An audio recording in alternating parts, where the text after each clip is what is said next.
All right, guys, back for another week of Supercoach. Um, as you can see, bad week. I think it was a pretty, pretty down week for everyone. 1900 score, top 29%. It's funny how fast, like from last week, top 1%, league, a local league leading score to this week, horrible. Um, Still top 29%. I'd say I'm about 70 points under par. I reckon par was about 1950, 1980, around that range. Yeah, the rank went down 1,000 or almost 2,000. Let's get into the team. Now, this being recorded straight after lineups, if you can see, 55 minutes till the game starts. Just ran out of time this week. I was meant to be waiting on a new microphone because I know this one sounds horrible. Makes me sound like I'm five. But yeah, it didn't come. Thanks to the pleasure of being a Victorian, all postage is in the drain. All right, well, let's get into it. The defense, big trade in. He scored pretty good. That's kind of what I expect. He did sit out a fair bit in the fourth. The final 5 minutes, or yeah, I'll say 5 minutes. He injured his rib or his hip, and was on the bench for a bit. So that could have really been at 125, but yeah, it did get limited. Still good, 116, second highest in the defense. Um, Perfect. That's what I traded him in for. He's much better than who I traded him out for. Um, Doherty, off week, got tagged for some reason. That was one of the oddest moves of the weekend. Tagging Doherty. I mean, it's a one-off thing. There's no way it happens again. Um, he should go back up to the 120 average. Italy, really bad week for him. Thing is, he was bad last week as well. I know he had the 10 whatever 119. I can't remember. Um, he was bad for a half last week, and this time it was both halves. He was bad in. Um, it's a bit of a scare, but Sicily's up and down. If you have him, you know that it's up and down. You just got to ride it. The roller coaster of Sicily. Ridley, 122. Last week I gave a player of the week. This week it's Ridley. He is really good. I'd say he's probably the best young defender in the AFL. Be hard to say, but yeah, I do think he's the best young defender. Sarcevic, bad game. Williamson, bad game. Miranda doesn't play. Rivers, well, lineups are out, and Rivers got dropped. Simon Goodwin dropped Rivers. I don't know why. I think he's been playing all right, Rivers.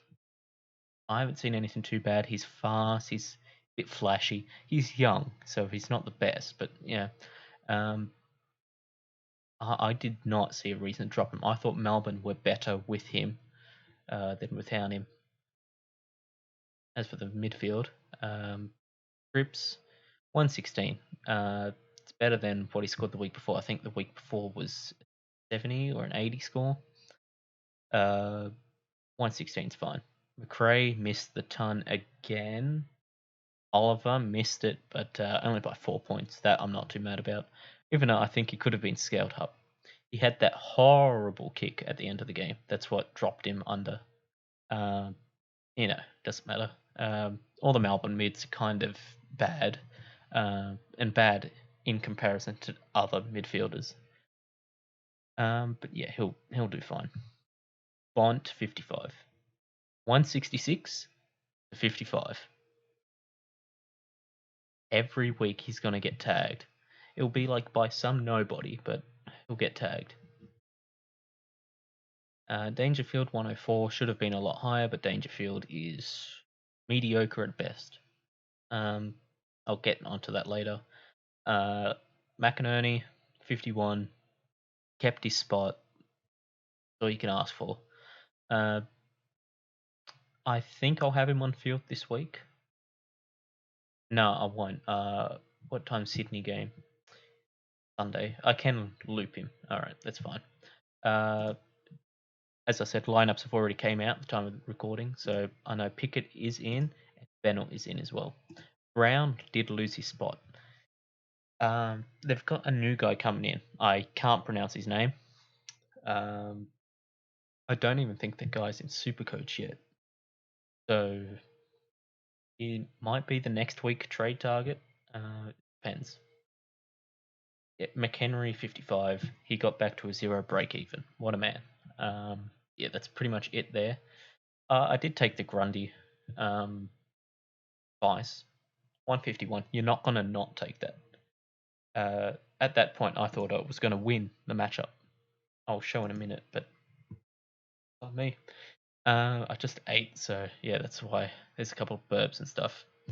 I forgot to record this week. I was a bit busy. But yeah, I thought I was going to win when I saw Grundy 151. Wasn't a unique or anything, but I thought that's a good captaincy score. I'd take that. So I didn't bother with Gorn. Turns out I still wouldn't have won, I don't think. Extra 24 points. I don't think I would have won. But yeah, 163, 151. They're really good, and that's why they're not even the top two most expensive. I think Neil is the number one right now. Anyway, they're really good. Simpkin just missed the ton. Just missed it. Kind of had a below par second half. First half, I think he had the most touches in the game at halftime. Really good, but yeah, second half, that's kind of what held him back. Dustin Martin. Alright, here's the thing. I'm notorious for not being a Dustin Martin fan, but this year, he looks so average. I know 93, and like, oh, but that's almost a ton. It is, but look at these other games. 79, 81. He's just so average this year. Like, he's not superstar. I'm not going to say he's bad, because at 93, it's not bad. I'm just going to say he's so average. And by average, I'm comparing him to like a Jai Simpkin. Dustin Martin should not be compared to Jai Simpkin or Jordan Ridley. I'd say Ridley is better than Dustin Martin this year. But yeah, keep going. Devin Smith, he's on the trading block now. From the start, I didn't think he was going to make it into the top 6 forwards. I got him for the possibility of it, but I didn't actually see him getting it. He's probably gonna go. I don't know how long. He could be like the final trade out or that one pod forward. Yeah, as it's looking, he's gonna be out. Curtis Taylor, the rookie of the week. There wasn't much competition. I did miss the 2 other big forward scores, and that would have won me the game if I had both of them on field. But I'm never going to start the tall forward, which has the potential to score 10. You know, it's not a bad move to not start him on field. You'd think Buderick would outscore him, but he didn't. And Buderick, 28. He's got a break even of 60 something. I don't think he hits it, but we'll get into that in trades. Pickett, bad game, kept his spot. That's it. Bad game, but kept his spot. That's good. And then King and Sturt. For the sake of it, why not? Alright. I don't see King scoring that big again. And it can. Actually, you know what? One of them is not going to be on field. But yeah, we'll go into trades. Let's see. For trades this week, Whitfield is the target. Now, Whitfield's not crazy good. especially this year. Like I had a look at his stats and stuff this year. He's actually not as good as people think he is this year, but he's better than the alternatives. So, take him out, and I feel so bad doing this. Rao was actually one of my favorite players this year. My favorite player in the AFL is Brodie Grundy, but looks like Rao has to go. Man, that sucks. At least next year he'll be at a pretty good price, 470. Say he gets a 20k price drop, say he's 450, I'd start him. For 450, I'd definitely start him next year. You have that extra bit of money, say you say 50k, I'd definitely start him. As for, I guess it's easier to go to the rookie I'm bringing in. Bringing in the Richmond guy.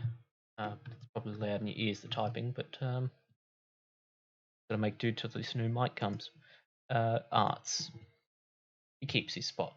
Lineups are out. He keeps his spot. That's it. He should have at least 5 weeks, because that's, well, Presti's out for 6 or 8 or something like that. Pooley's out for 5, and someone else is out. Can't remember who. But yeah, there's a couple people out. So he should keep his spot. I don't see them bringing in a rookie just to straight up replace him. He did play a good game. And then the other trade-in was, players looking forward, should be on the list. There it is, Lockie Whitfield. Saves 204 in the bank. Brown out next week, which puts me at 240 something, 246. No, 236. 436. Say I trade him out, I trade out Brander. That's a lot of cap. That's a lot of money. There could be a new defender in. Would be a new forward in. Depends. King's break even is low, thanks to his big game. Sturts, I can't remember at the moment, but it should be alright. Taylor, Curtis Taylor and King scoring big is important. Last week was the best week for him to score big. So it could be Pickett out if I want to bring in a forward, but I'm not too sure. Or if I want to trade one out, move Whitfield. I'm not too sure yet. That's kind of just a see next week. Starcevic also has a high break even. I should mention that. I wouldn't be surprised if he drops money this week. If he drops to like 280, I think he might be a trade out. Because remember, Brown's not going to play, so he can't lose money. It's good to trade him out for someone that's going to make you money, but it's not must trade immediately if they're not going to play. That's why I've said to a couple of people, you don't need to trade Rao this week. You could if you want Whitfield, if you want five back this week. If you want him, you could definitely do it. But if you don't have the money for a good player that you're happy with, you don't need to do it if you have a replacement for him. Like okay, Ned McHenry sucks, but if you needed to play someone and you didn't care about your matchup, you could do it. But yeah, they're the trades for this week. 2 Suns out. I did see Isaac Rankin. I'm not, again, he's another player. I'm not too sure on how to pronounce his name. Rankin. He should be in. No, he is in.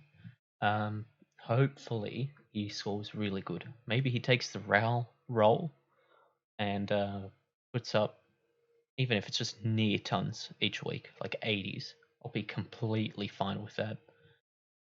As for this dynamic going on here, I might start Arts over King. It's not that I don't like King. He's a tall forward, and I've explained it like 110 times at this point. Tall forwards, heads and tails. It's a coin flip for a good score, right? Could score 86, could score 6. Legitimately could score 6. Jack Reroll plays the same kind of role. He's had games where he's like under 10. Jack Darling, under 10. He had the game last year where he scored 9. Given how big St Kilda are on Max King, don't see him actually scoring under 10. but like an under 40 is definitely possible, and I think he's done it this year. So yeah, Sturt. I'll just play Sturt. And if I really want to, let's see, when's St Kilda's game? Saturday. They play at the same time. If I really wanted to, no, I can't loop him, can I? Oh, that's a shame. That's a shame. Yeah, it's impossible. All right, so never mind. That should be it. Go over the matchup quickly. Versus Ari. Ari's actually pretty good this year. Pretty good every year. And at this point, after a couple of losses, not many wins, I'm just looking for the 8. I'm not looking for a top 4 finish. I'm looking at top 8. Got Maynard. He's got Neil. See, now he's got Neil. That's not good. Rouse out. Budrick's out. Max King. Tyler Brown. Caleb Daniels pretty good. Luke Parker. Luke Parker's a pod that me and a mate were looking at. Looking at his stats. It's not bad this year, let me put it that way. You definitely won't go too wrong with the Luke Parker at this point in the year. The commons look common. No huge scorers. It kind of depends on Oliver's game. He hasn't got Gorn, does he? Yeah, no? Does he not have Gorn? I'm missing something. Not seeing Gorn. Oh, he's got Goldstein. Alright, that's an issue. Because Essendon will give up a big score to the opposing ruck. That's an issue. Okay, that's interesting. But yeah, it should be another close game. Have a look at last week and say, this is why I should have won. I should have won. Bailey Smith scored 3. I should have won. And it was a low week from Neil. How is 130 low? This is actually on track to have the best Supercoach season of all time. Yeah. Miston. 44, 57. Horrible week. Horrible. Yeah, that's why I lost. But I do think if I had King and Sturt on field, which Sturt, I could have made the case. I should have had him on field over Pickett, but King, I wasn't going to. So King's unrealistic. But yeah, that's no point now. Game's over. As for this week, man, I'm not sure who wins this. Kind of just depends on, does Crisp score good? How does King score? How does Goldstein score? How does Luke Parker score? It's a weird game. Should be a good one. Anyway, until next week, that's Tasty out.